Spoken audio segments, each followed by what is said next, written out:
The dashboard clock read 6:47 a.m. as I pulled into our driveway, my body aching from another 12-hour shift at the warehouse.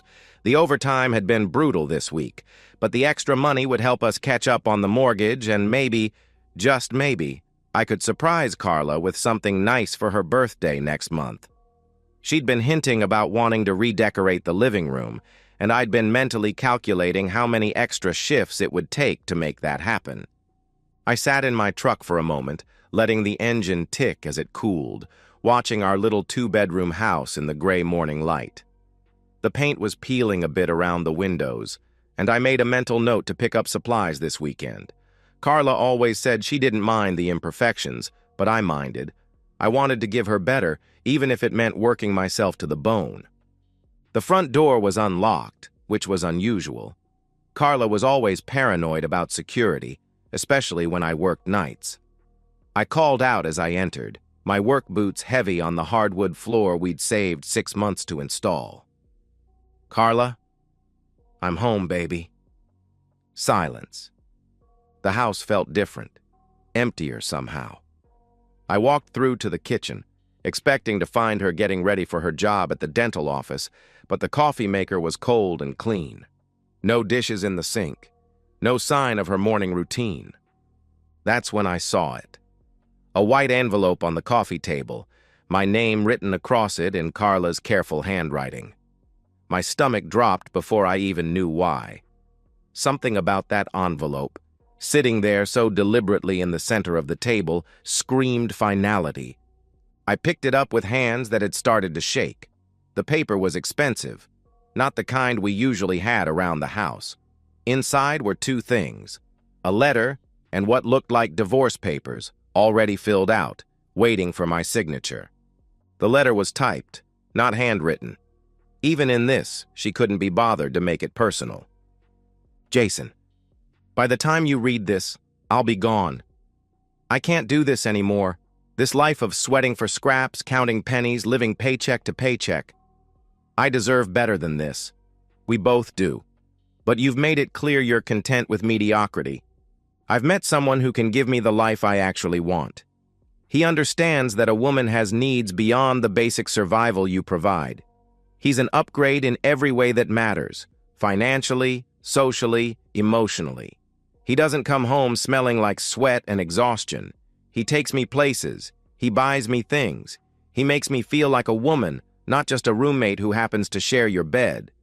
The divorce papers are straightforward. I'm not asking for alimony.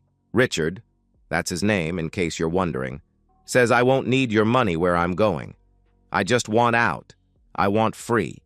I want to stop pretending that love is enough when it clearly isn't. Don't try to contact me. Don't make this harder than it needs to be. Just sign the papers and let me go live the life I should have had all along. Carla. P.S. I took some things that were mine. The rest I don't need anymore. I read it twice, 3 times, the words blurring as my hands shook harder. Mediocrity. Upgrade. Basic survival. Each phrase hit like a physical blow. I set the letter down and walked through the house, finally understanding why it felt so empty. Her clothes were gone from our bedroom, her jewelry box, her books, her little decorative touches that had made this place feel like home, all gone. She'd taken everything that mattered to her and left everything that didn't, which apparently included me. I sat back down on the couch, still in my work clothes, still smelling like the warehouse she found so distasteful. The silence was deafening. No morning news, no coffee brewing, no sound of her humming while she got ready. Just me and the wreckage of 12 years together, reduced to a typed letter that read like a business memo. The strangest part was how calm I felt. Not numb. I could feel everything, every sting of her casual cruelty, every echo of late nights I'd worked to save for her birthday while she was apparently planning her escape. But underneath the hurt was something else. A cold, clear recognition that this was who she really was. Not the woman I'd married, not the woman I'd worked myself to exhaustion for, but someone capable of calling our life together sweating for scraps while I was literally working extra shifts to make her happy. The next morning, I signed the divorce papers before my shift. Treated it like any other piece of paperwork because that's all it was to her. By the time she got her upgrade and her new life, I'd already started building mine. The first 6 months were the hardest. I threw myself into work like a man possessed, picking up every overtime shift available. The house was too quiet, too full of spaces where Carla's things used to be, so I stayed at the warehouse until exhaustion was guaranteed. My supervisor, Mike, pulled me aside after I'd worked 16 consecutive days. "Jason, you're going to kill yourself at this pace. What's going on?" I told him about the divorce, about coming home to an empty house and a letter. Mike just nodded. He'd been through something similar a decade earlier. "Look, I get it. Work's easier than thinking. But you can't run forever. At some point, you gotta face what's left and decide what you want to do with it." He was right, but it took me another month to admit it. The breaking point came when I caught myself checking Carla's Facebook page for the 3rd time that day. She'd changed her last name back to her maiden name and updated her profile picture. Her and some silver-haired guy in expensive clothes at what looked like a country club. She was wearing a dress that probably cost more than I made in a week. That night, I deleted my Facebook account. The house needed work anyway. I started with the bedroom, painting over the soft yellow Carla had chosen with a deep blue that felt more like me. Room by room, I erased the traces of our shared life and replaced them with something that was entirely mine. I sold the furniture that reminded me of her, kept what felt right, bought new pieces when I could afford them. The physical work was therapeutic, spackling holes, sanding walls, laying new flooring in the kitchen. It was honest work that showed immediate results. Unlike my marriage, where 12 years of effort had apparently counted for nothing. I started working out, not because I wanted to show Carla what she was missing, but because I needed somewhere to put the anger that still flared up at unexpected moments. The gym became another kind of therapy. Iron doesn't lie, doesn't make promises it can't keep, doesn't leave you for someone with a bigger bank account. 18 months after the divorce was finalized, my neighbor Mrs. Patterson knocked on my door, crying. Her cat, Whiskers, had been hit by a car and needed immediate veterinary care. She was too shaken to drive, so I loaded the injured cat into my truck and drove them to the emergency animal clinic across town. The veterinarian who took Whiskers into surgery was younger than I'd expected, maybe early 30s, with kind eyes and gentle hands. Dr. Lindsay introduced herself while explaining the cat's injuries. Nothing fatal, but requiring careful attention over the next several days. "You're very kind to help your neighbor like this," she said, as we waited for the surgery to finish. "Not everyone would drop everything to help with someone else's emergency. Mrs. Patterson's been a good neighbor for 8 years. Besides, what else was I going to do? Let the cat suffer." She smiled at that, a real smile that reached her eyes. "You'd be surprised how many people would find an excuse." We talked while we waited. She'd grown up in the area, gone to veterinary school in Colorado, came back to open her own practice. She asked what I did for work, and when I told her about the warehouse, she didn't get that polite but distant look I'd grown used to from other professional women. "That must be physically demanding work. Do you enjoy it?" "It's honest work. I'm good at logistics, at solving problems. The company's growing, so there's room for advancement. It's not glamorous, but it pays the bills, and then some." "Honest work is valuable work," she said simply. "Not everyone understands that anymore." When Whiskers came through surgery successfully, Mrs. Patterson cried again, this time from relief. Dr. Lindsay gave me her card. "In case you ever need veterinary services, or if you just want to grab coffee sometime and talk about honest work." Our first date was coffee on a Sunday afternoon. Nothing fancy, just a local place where we could talk without pretense. She told me about the challenges of running her own practice, the satisfaction of helping animals and their families, the long hours that made relationships difficult. I told her about the divorce, about rebuilding my life from scratch, about learning to trust my own judgment again. She actually called your life together's wedding for scraps? Lindsay's expression was genuinely incredulous. That's remarkably cruel.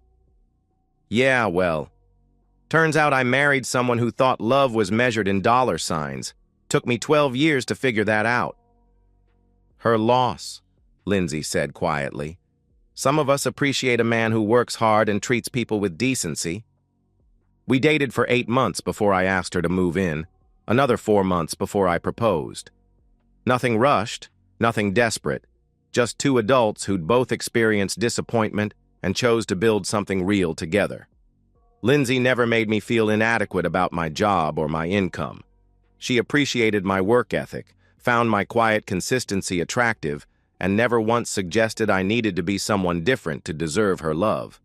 Our wedding was small, family and close friends at a local venue. Nothing extravagant, but everything meaningful. As I watched Lindsay walk down the aisle in a simple but elegant dress, I realized that this was what love actually looked like, choosing each other not for what you could provide or acquire, but for who you were when everything else was stripped away. The irony wasn't lost on me that Carla's betrayal had led me to something infinitely better than what we'd had. But that realization would prove even more significant when the past came knocking on my door. It was a Sunday morning in October, almost exactly 3 years after I'd found that envelope on the coffee table. Lindsay and I were in our routine. Coffee, lazy conversation, the newspaper spread between us on the kitchen table. She was wearing one of my old t-shirts, and her hair was still messy from sleep, and I remember thinking how beautiful she looked in that unguarded moment. The knock on the door was unexpected. We rarely had visitors on Sunday mornings, and never without calling first. I padded to the front door in my socks, coffee mug still in hand, and peered through the peephole. At first, I didn't recognize her. The woman standing on my porch was thin in a way that looked unhealthy, her face gaunt and aged beyond the 3 years since I'd last seen her. But the hair was still the same shade of blonde, expensive salon blonde, and when she looked up at the sound of my footsteps, I saw Carla's eyes. I opened the door and just stared. She was wearing designer clothes that hung loose on her frame, and when she turned her head slightly, I caught sight of what looked like a fading bruise along her jawline, poorly covered with makeup. Jason. Her voice was smaller than I remembered, uncertain. Can I come in? Please? What are you doing here, Carla? I need to talk to you. Please. Just for a few minutes. Against my better judgment, I stepped aside and let her enter. She moved carefully, like someone who'd learned to be cautious about sudden movements. The confidence I remembered, that assured way she'd carried herself, was completely gone. Coffee? I offered, more from habit than hospitality. Yes, thank you. I poured her a mug, and we sat at the kitchen table. Lindsay had discreetly retreated upstairs, giving us privacy I wasn't sure I wanted. Carla's hands shook slightly as she lifted the coffee to her lips. You look good, she said finally. Healthy, happy. I didn't respond. I wasn't here to make small talk with the woman who'd called our marriage sweating for scraps. I suppose you want to know why I'm here? I'm curious, I admitted. She took a shaky breath and began. Richard, her upgrade, had been charming and generous during their courtship. The BMW, the expensive dinners, the designer clothes, the country club membership. For the first year, she'd felt like she was finally living the life she deserved. But then things started changing. He became controlling. Everything had to be his way. Where we went, who we saw, what I wore. He said since he was paying for everything, I should be grateful and do what made him happy. The controlling behavior escalated. He monitored her phone, her email, her spending, isolated her from friends and family, claiming they were jealous of their success. When she tried to get a job to maintain some independence, he forbade it, saying it reflected poorly on his ability to provide for her. The first time he hit me was about 18 months ago. I'd bought a dress he didn't approve of, said it made me look cheap. When I argued, he backhanded me across the face and told me to watch my tone. She touched her jaw unconsciously. He apologized afterward, bought me jewelry, said it would never happen again. But it did. It got worse. The physical abuse was coupled with systematic emotional destruction. He called her stupid, worthless, a gold digger who should be grateful for his attention. Told her repeatedly that no one else would want damaged goods like her. Cheated on her openly, bringing other women to events and introducing them as his friends while she stood there humiliated. Last month, I turned 35. Apparently, that made me too old for him to be seen with in public. He said he was trading up to a younger model. Those were his exact words. Gave me a week to get out of the apartment. I have nothing, Jason. No job history for the past 3 years, no references, no savings because he controlled all the money. He discarded me just like... She paused, seeming to realize what she was about to say. Just like you discarded me, I finished. She flinched but nodded. I know I have no right to be here. I know what I did to you was unforgivable. But I didn't know where else to go. I studied her face, the hollow cheeks, the carefully concealed bruises, the desperate hope in her eyes that I might offer some kind of salvation. Part of me felt satisfaction at seeing her brought low, validation that I'd been right about what truly mattered. But mostly, I just felt sad for the woman who'd chosen status over love and paid the price. I'm sorry that happened to you, Carla. No one deserves to be abused. I made such a terrible mistake, Jason. I threw away the best thing I ever had for fool's gold. You were a good husband. You loved me. You would never have hurt me. No, I wouldn't have. But I also can't go back and be that husband again. She looked up sharply, hope flickering in her eyes. Why not? We were good together once. We could be again. I've learned my lesson. I know what really matters now.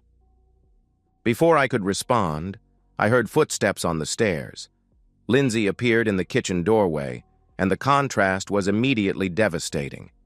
Where Carla looked broken and desperate, Lindsay looked healthy and content.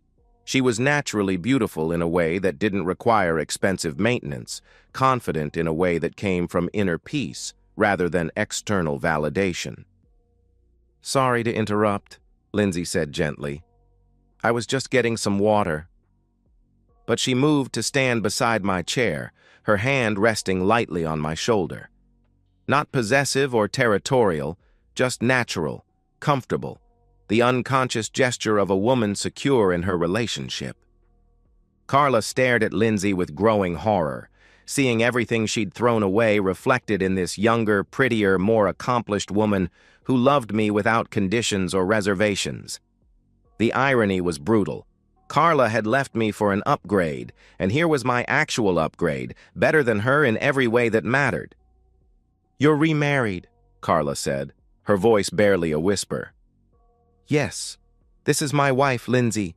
Lindsay, this is Carla. Lindsay extended her hand politely. Nice to meet you, Carla. Jason mentioned you sometimes. The casual way she said it, not threatened, not curious, just acknowledging my history the way mature adults do, was another twist of the knife.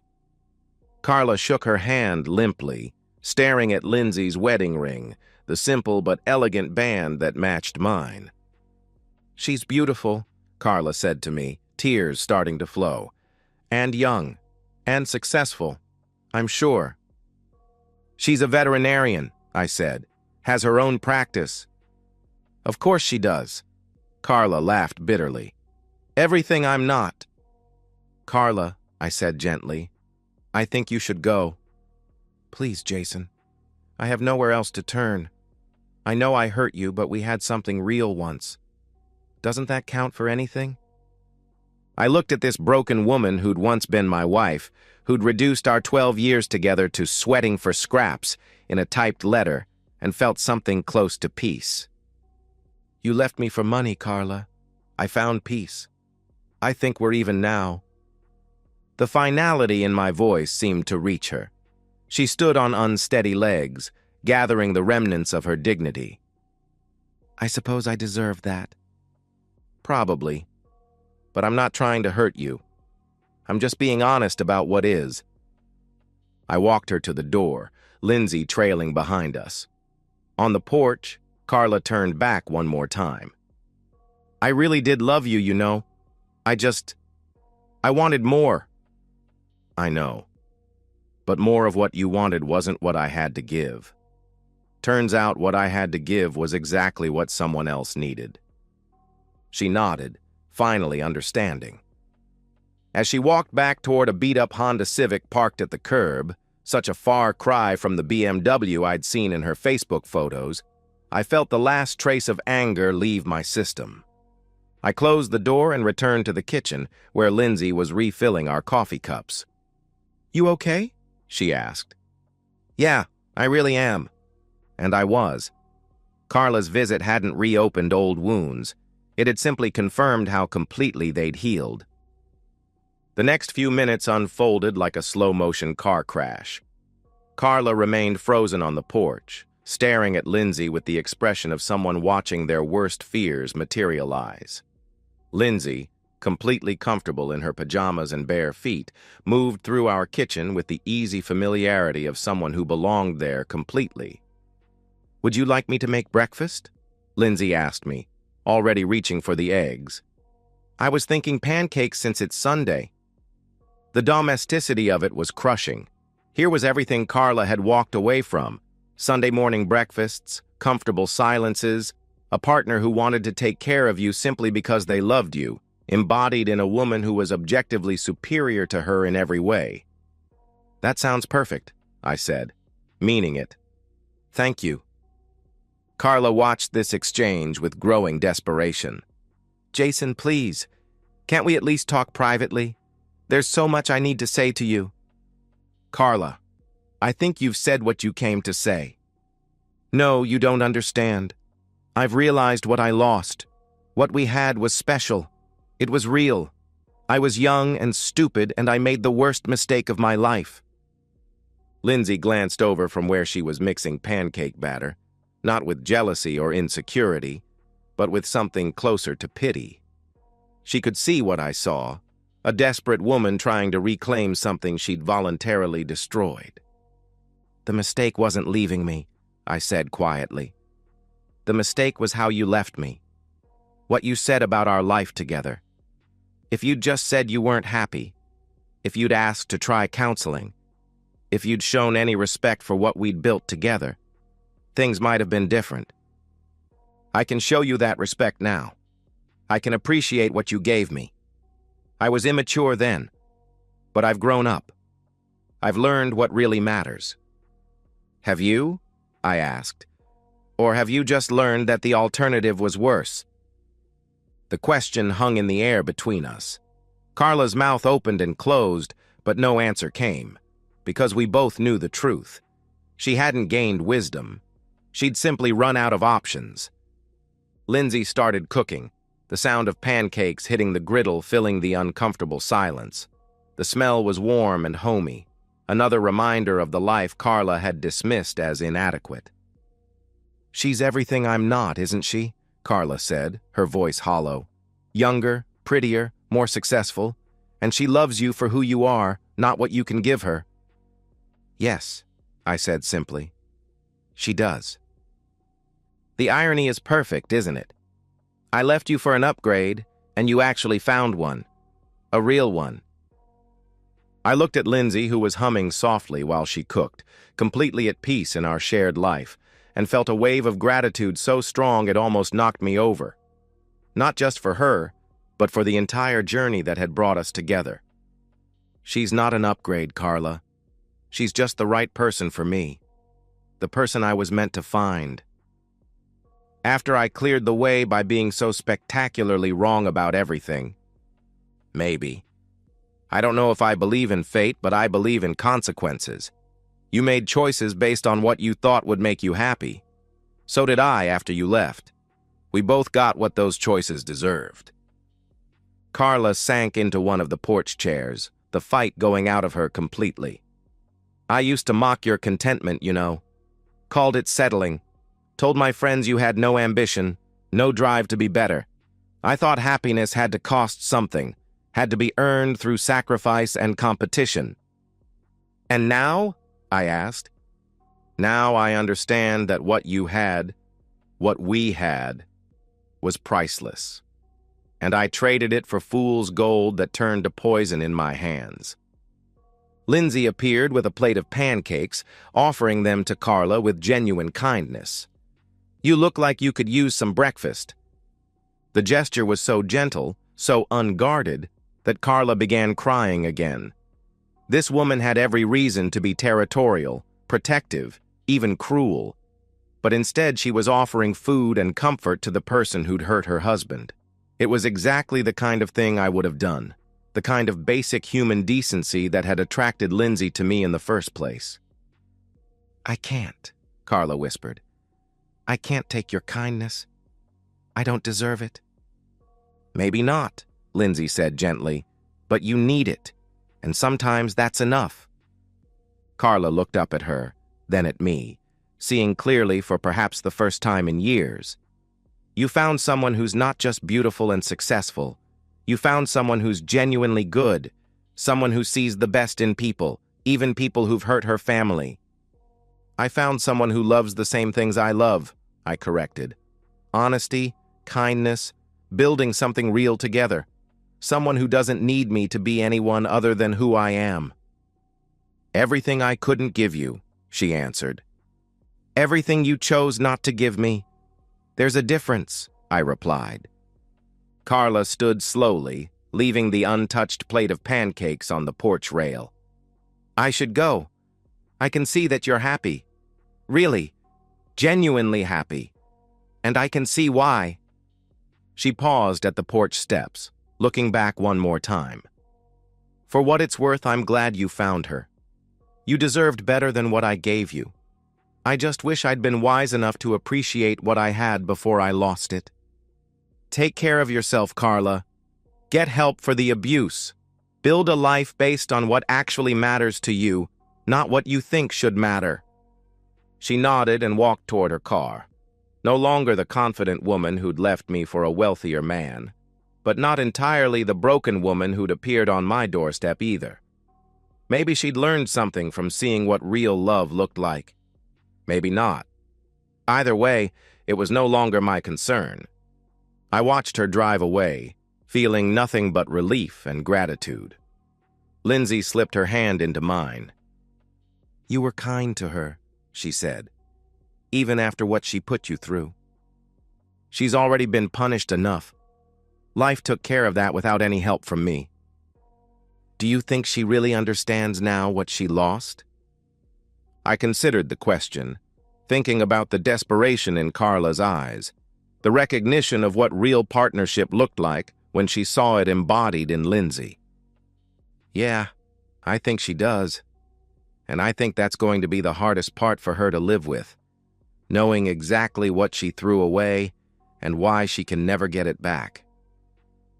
We went back inside to finish our breakfast, leaving the drama of the past on the porch where it belonged.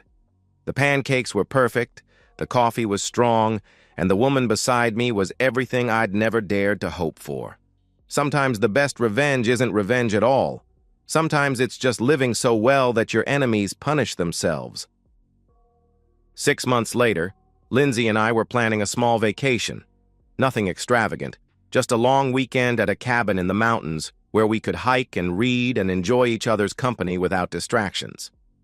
As she showed me pictures of the place on her laptop, chattering excitedly about the trails we could explore, I found myself watching her face more than the screen. You're not even looking at the photos, she laughed, catching me staring. I'm looking at something much better. She blushed and swatted my arm, but she was smiling. This was our life, simple moments, shared dreams, the profound contentment that comes from being with someone who sees your worth clearly and loves you without reservation. Occasionally, I wondered what had happened to Carla. Mrs. Patterson mentioned seeing her working at a department store across town, looking healthier but older, no designer clothes or expensive car. I felt a mild curiosity about whether she'd learned to find happiness in simpler things, but it was just that, mild curiosity, not concern. She'd made her choice, lived with the consequences, and learned whatever lessons life had to teach her. That was enough. The strange truth was that I'd come to see her betrayal as a gift. Not at the time. At the time, it had nearly destroyed me. But in leaving me for money, she'd freed me to find something infinitely more valuable. A partnership built on genuine compatibility, mutual respect, and shared values. If she'd stayed, if we'd limped along in our increasingly incompatible marriage, I never would have found Lindsay. "Do you ever regret the path that brought us together?" I asked one evening as we sat on our back porch, watching the sunset. Lindsay considered the question seriously. "You mean, do I wish you'd never been married before? Never been hurt like that?" "Something like that." "No," she said finally. "That experience taught you what you needed in a partner, what you wouldn't settle for again. It made you appreciate what we have.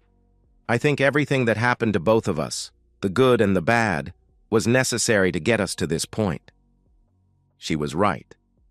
Carla's betrayal had been painful, but it had also been clarifying.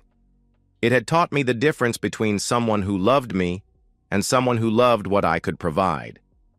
It had shown me the value of loyalty, of partnership, of choosing each other every day, not because you had to, but because you wanted to. The best revenge, I'd learned, wasn't destroying your enemies. It was building a life so fulfilling that their absence became a blessing. Carla had done me a favor by leaving, though it had taken years to understand that. Her betrayal had led me to truth, to genuine love, to a woman who found my quiet strength attractive rather than inadequate. As Lindsay leaned against my shoulder, comfortable in the silence we shared, I realized that victory wasn't about making someone else lose. It was about recognizing what you'd won. And I'd won everything that actually mattered. Sometimes the most devastating revenge is no revenge at all, just the natural consequences of people's choices played out over time, while you build something beautiful with someone who knows your worth. And so, we've reached the end of today's story. Was it what you expected, or did it take a twist you didn't see coming? I'm curious to hear your thoughts. Share them in the comments below, and let's get a conversation going. If this story kept you hooked, make sure to hit that like button. And if you're new here or just haven't subscribed yet, now's the perfect time to join our community. I bring you fresh, captivating stories every day, so click that subscribe button and turn on notifications so you never miss out. Thanks for watching, and I'll see you in the next one.